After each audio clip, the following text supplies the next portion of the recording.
Welcome to Conversations from Transport, Logistics and Air Cargo Southeast Asia 2025 in Singapore. I'm Rajarshi Chatterjee from Stat Trade Times, and right now I'm with the leader of a company that has become a critical partner in the industry, delivering time critical logistics services at over 350 locations in 65 countries across 6 continents. To know more about this company and what their observations are amidst tariff changes and geopolitical challenges, I welcome Lawrence Say, Head of E-commerce at Menzies Aviation. Thank you. Thank you for joining us, Lawrence. My pleasure. So currently, e-commerce is the big talk everywhere. With the new tariffs coming in, U.S. President announcing tariff changes, but e-commerce continues to redefine air cargo. Yeah. So, what is your observation from the Menzies Aviation's perspective? What is the current e-commerce scenario? So right now we observe that e-commerce cargo is getting more and more despite we are facing the Trump's tariff or some geopolitical conflicts. But still, the overall export volume, especially from China, is remain the same or even getting higher. And you know Q4 peak season is coming. So we foresee that in the future 3 to 6 months, we will still face the same peak seasons for the industry. So for us as Menzies, we are preparing ourselves no matter at the destination or at the origin to have sufficient resources, capabilities, manpower to support the season. Our customers are the airlines, so we want them to ensure all the cargoes are smooth, successfully, efficiently delivered.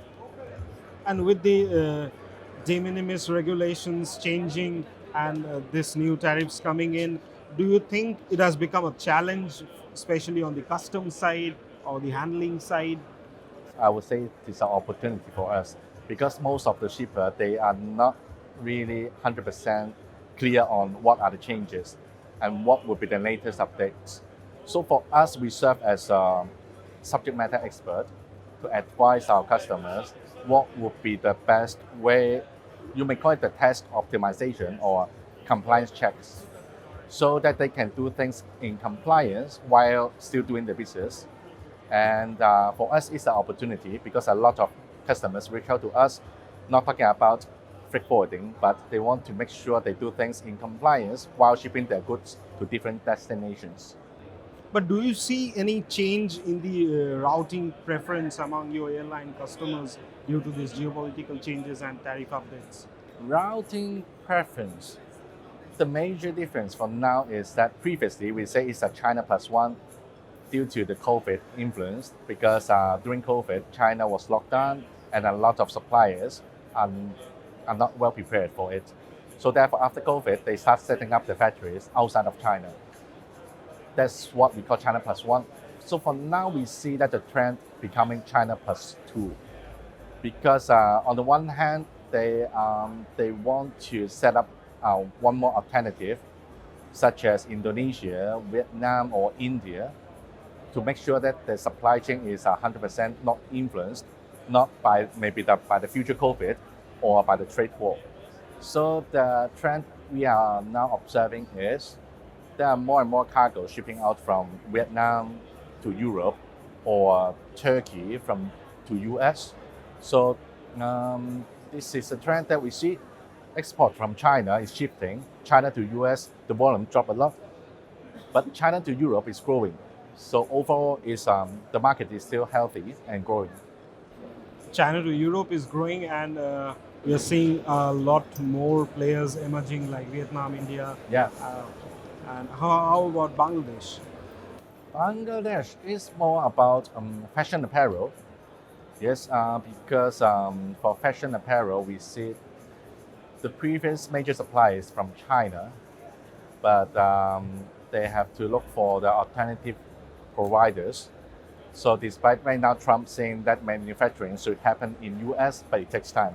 So Bangladesh or Myanmar would serve as an interim option before USA actually ready for the production of fashion apparel. Right. And how is Menzies supporting airlines or forwarders under this growth of new countries coming up in the exporting side? with the China Plus One strategy? Okay, so the latest one is, for example, Eastern Europe. So we see more and more airlines launching new links from China to Eastern Europe, like Prague or Romania. So for us, our value add services here is to make sure that we have the capacity, we have the space, we have the manpower to handle the freighters within a certain time frame, because most of these new airports are tier 2 or tier 3 airports. Tier 1 airports are heavily congested already. So in these airports, the initial design is not for freighter. For us as Menzies, we have to have the GSEs ready. We have to hire new people, train them, make sure that we can handle the charters, the freighters, effectively and within a certain time frame, because these are e-commerce cargoes, time sensitive. And we want to add value here by shortening the lead time from airside to landside. Absolutely. As new places emerge and the volume of e-commerce goods continue to rise, there comes the question of infrastructure. So, what do you think are the major infrastructural challenges at the airports or key e-commerce gateways, and how is Menzies catering to that?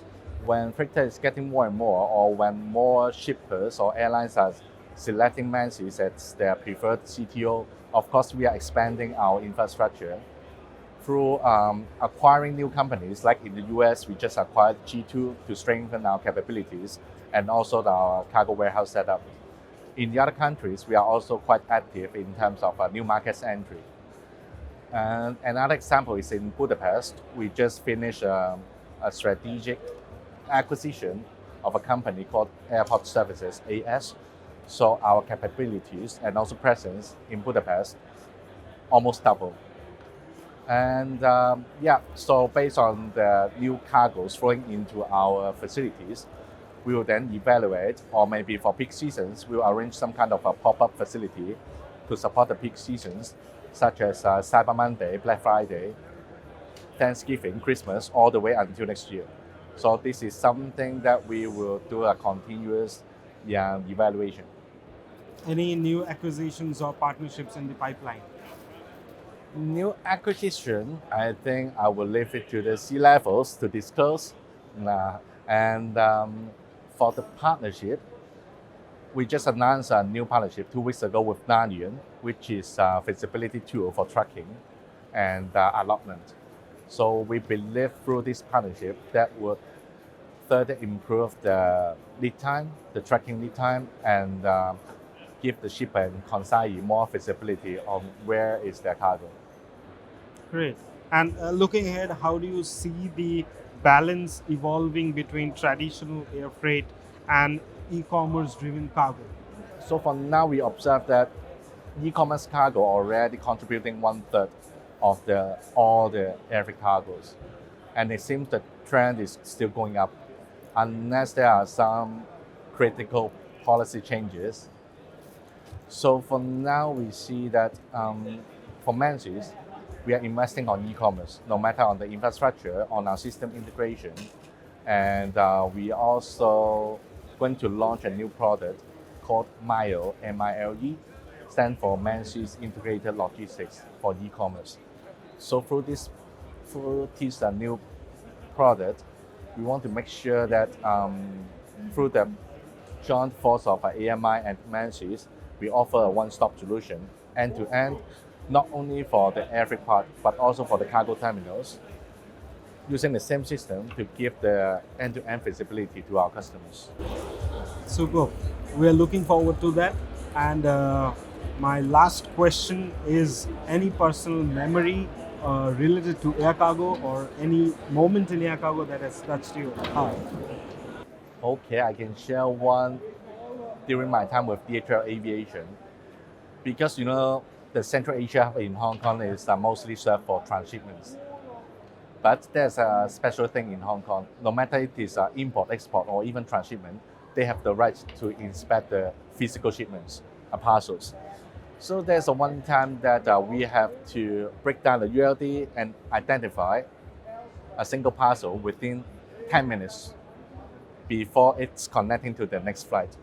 So we sent like 10 people, break down the ULD, just locating that specific parcel, pass it to the custom hall for the inspection, and then immediately load the container back and uplift it to the second flight. So nothing is impossible. So this is how the e-commerce parcels ecosystem looks like. Absolutely. Thank you, Lawrence, for your time. It was lovely talking to you. Thank you. My pleasure.